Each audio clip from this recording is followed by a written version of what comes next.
क्या आपने कभी सोचा है कि आपके घर में पैसे की समस्या क्यों बनी रहती है, जबकि आपके पड़ोसी, रिश्तेदार, यहाँ तक कि आपसे कम योग्य लोग भी आपसे ज़्यादा समृद्ध हैं। आज मैं आपको परमहंस योगानंद जी की वो गुप्त कॉस्मिक फॉर्मूला बताने जा रहा हूँ जो 95% आध्यात्मिक गुरु छुपा रहे होते हैं। यह फॉर्मूला बताता है कि आपकी गरीबी सिर्फ बैड लक नहीं बल्कि पिछले जन्मों के विशेष कर्मों का मैथमेटिकली परिणाम है। लेकिन घबराइए बिल्कुल मत। योगानंद जी ने इस कर्म के समीकरण को उलटने की एक ऐसी तकनीक बताई है जो सिर्फ 11 दिन में रिजल्ट देना शुरू कर देती है। मैं आपको एक ऐसी सच्ची घटना बताता हूँ जो आपकी सोच हमेशा के लिए बदल देगी। योगानंद जी के आश्रम में एक धनी व्यापारी आया। उसके पास करोड़ों की प्रॉपर्टी थी, लेकिन हर इन्वेस्टमेंट में लॉस होता था। उसने पूछा, गुरुजी मेरे पास सब कुछ है, फिर भी मैं फाइनेंशियली स्टेबल क्यों नहीं हूँ? योगानंद जी ने अपनी तीसरी आंख पर हाथ रखा और बोले, तुमने पिछले जन्म में एक ब्राह्मण को धोखा देकर उसकी ज़मीन हड़पी थी। वह ब्राह्मण भूखा मरा था। उसकी श्राप की शक्ति अभी भी तुम्हारे साथ जुड़ी है। फिर एक गरीब किसान आया जो बहुत ईमानदार था लेकिन बेहद गरीब। योगानंद जी ने उनसे कहा, बेटा तुमने पिछले जन्म में भोजन बर्बाद किया था और जानवरों को भूखा छोड़ा था। यह कर्म अब तुम्हें अनुभव करा रहा है। दोनों को एक ही समाधान दिया गया और दोनों की ज़िंदगी पूरी तरह बदल गई। अब मैं आपको वह रहस्य बताता हूँ जो योगानंद जी ने सिर्फ उन्नत शिष्यों को सिखाया था। परमहंस योगानंद जी के अनुसार गरीबी एक कंपन श्राप है जो 3 विशेष कर्म पैटर्न से बनता है। धन दुरुपयोग कर्म, पिछले जन्म में पैसे का गलत इस्तेमाल, रिश्वत या गरीबों का शोषण किया था।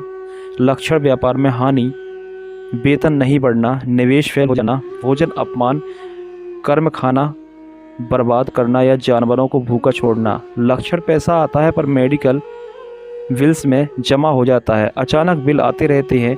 आध्यात्मिक उपहास, कर्म संतों या आध्यात्मिक ज्ञान का मजाक उड़ाया था। लक्षण, मेहनत करने पर भी रिजल्ट नहीं मिलता, भाग्य हमेशा पलटता है। लेकिन योगानंद जी प्रतिभाशाली थे। उन्होंने बताया, हर श्राप का इलाज भी होता है, तुम्हें बस विपरीत शक्ति बननी है। यह तकनीक इतनी शक्तिशाली है कि कुछ वैज्ञानिक भी इसे गुप्त रूप से अभ्यास करते हैं। पहला, अन्नदान। हर भोजन से पहले एक कौर भूखे को, कुत्तों को या पक्षियों को दें। पूरी कॉन्शियसन के साथ करें। कहें, अन्नपूर्णाय नमः, मैं अपने भोजन कर्म को शेड्यूल कर रहा हूँ। दूसरा, सेव दान, साप्ताहिक दान।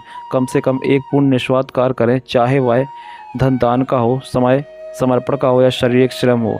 लेकिन शर्त यह है, बिल्कुल गुमनाम रहे, कोई श्रेय ना लें, सामाजिक माध्यमों पर पोस्ट ना करें। क्योंकि प्रचार की इच्छा आपकी सेवा शक्ति को भ्रष्ट कर देती है। तीसरा, दान। आध्यात्मिक बुद्धि आपको मिली है, उसे बिना अपेक्षा के बांटें। किसी को ध्यान सिखाएं, सकारात्मक सोच की मार्गदर्शन करें या जीवन की समस्याओं में सहायता करें।